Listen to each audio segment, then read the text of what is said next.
So we all want to see the Devin Haney versus Gervonta Tank Davis fight. For years, these two have been going back and forth. They sparred each other a few times recently. There's been a lot of back and forth between Tank Davis and Devin Haney.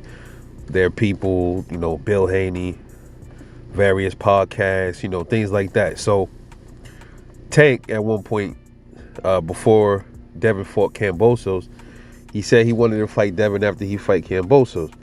And he was tied up with Kambosos. And then Devin's done with Kambosos, and he doesn't really officially have a fight lined up with Loma. They just in negotiations. Tank Davis doesn't even have an official fight lined up with Ryan Garcia. He just has the fight coming up with Hector Garcia in January. So by the time Tank fights Hector, Devin Haney should probably be on his way to fighting Lomachenko. And then after that, if Ryan Garcia and Tank don't officially sign anything, then technically Devin Haney and Tank Davis are free to fight each other. And a lot of people believe Tank Davis, he's been ducking Shakur Stevenson. And I'll be honest with you, on Tank's part, it did seem like he was calling out Devin when Devin was already occupied. But on the business aspect of it, it looked like Floyd Mayweather was the one ducking Devin Haney for Tank. So I look at it on both ends. But in the event that they do fight, because it looked like these two might be on a collision course, not sure what weight class, more than likely it'd be at a catch weight, because I really don't agree with this catch weight stuff. I feel like if you're the best, you feel like you're the best, you fight these dudes at their weight class. If you want to fight them, if they moved up already, why not go up there and fight if you fought there already? It's not like he didn't fight at 140. He fought Mario Barrios at 140. He should have no problem fighting Ryan Garcia at 140. He should have no problem fighting Devin Haney at 140, right? So when I see those things, and he tries to bring these guys down to a catch weight, you got to think, man, there's a reason why why he needs to do that. He wants to have the advantage over them.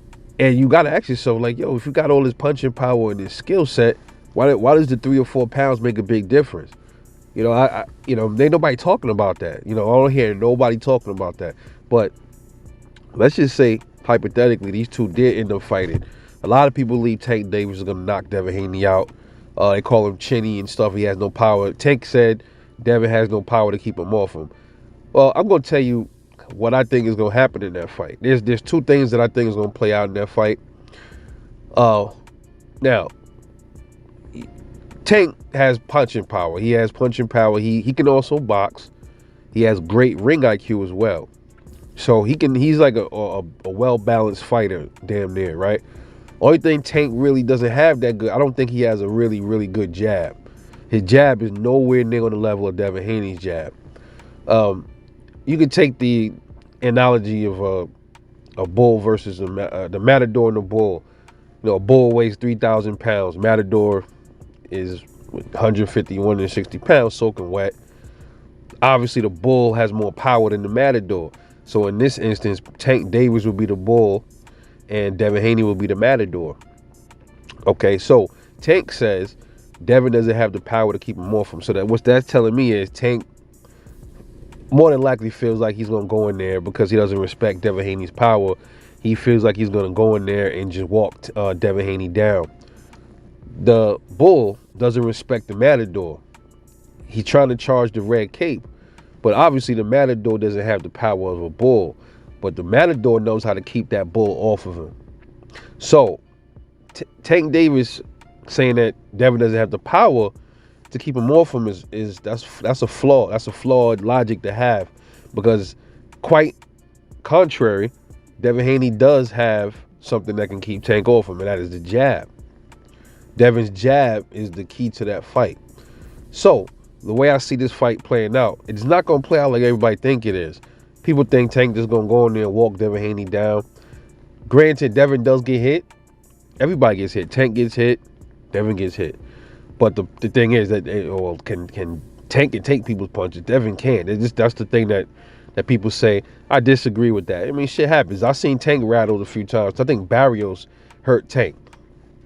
I would say Tank probably does have the better chin, but I mean, like I said, that remains to be seen with Tank too. But Tank ain't really fought nobody that had no real crack like that. You know what I mean? Mario Barrios probably was the hardest puncher he faced so far. I mean, I'm sorry, maybe Rolly.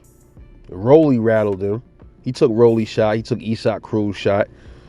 So I would have to walk that back. I forgot all about those fights, but I would have to say Tank Chin is a little bit more proven than Devin's. You know what I'm saying? But it doesn't matter because, like I said, the Matador has the skill to keep the bull off of him. So what's going to happen in that fight is one of two things. It's going to probably go the distance because Devin's, it's going to be kind of just like George Kambosos. Only difference is Tank got better footwork, but Kambosos doesn't have the power like Tank, but Kambosos is probably just as fast as Tank. They're both short. I think Kambosos and Tank is almost the same dimensions almost, and only thing Devin just got to just keep him off him, just like he did Kambosos. And I think Devin's jab will get that done. Another thing I can see happening in that fight that a lot of people not talking about is if Tank thinks he's going to walk Devin down, what's going to happen is he's going to keep walking into that jab. If you look at a lot of Devin Haney's prior fights, everybody's face from that jab, look at their face, man. And a lot of them weren't really, they were trying to walk Devin down, but they weren't fully trying to walk him down. So I'm not sure if Tank really gonna go in there and fully try to walk Devin Haney down. But if he does, what's gonna happen is he's gonna end up running into that jab all night. And I can see Devin like getting a stoppage, like the fight being stopped from Tank's eye swelling up. I can see that happening. So that's something nobody talks about. I can see Tank losing that fight because, you know, he's going in there getting frustrated at first. First, he's going to try to walk Devin down, and he's going to realize it's not going to work like that from that jab. And he's going to get frustrated and try to bull rush Devin, and he's going to keep walking into that jab. And then it's just going to close his eye up, man. I'm getting that vibe if they fight because I see Tank's face. Leo Santa Cruz busted him up. Rolly, his face looked a little dinged up with Rolly. Isak Cruz somewhat, but it mainly so-called pillow fist Leo Santa Cruz was able to do that to Tank's face. So I see that happening. Tank's eye getting swollen closed or something like that, and they stopping the fight. That's what I can see happening. And then another scenario that can play out of that is the judges don't stop the fight and they see that eye still swollen and Tank insists on still fighting or something like that.